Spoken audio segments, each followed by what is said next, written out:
तो दिखाता है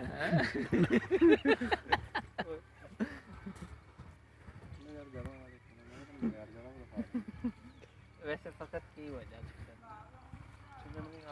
ਅਸਲ ਸਾਹਿਬ ਕੀ ਕਹਿੰਦੇ ਸੀ ਇਹ ਵਜ੍ਹਾ ਅਸਲ ਆ ਹੈ ਵੀ ਜਿੱਥੇ ਜਾਂਦੇ ਵੀਡੀਓ ਬਣਾਉਣ ਲੱਗ ਪੈਂਦੇ ਅੱਛਾ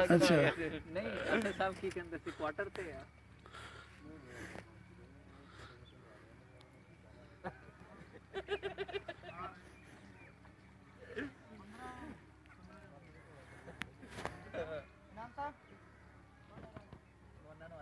ਥੋੜਾ ਜਿਹਾ ਨਾ ਸਾਰੇ ਆਏ ਤੂੰ ਇੱਕ ਵਾਰੀ ਉਹਨਾਂ ਦੇ ਕੁਆਟਰ ਤੇ ਤਾਂ ਜਾ ਕਿਉਂ ਅਸਲ ਸਾਹਿਬ ਮੈਂ ਕਿ ਇੱਕ ਵਾਰੀ ਕੁਆਟਰ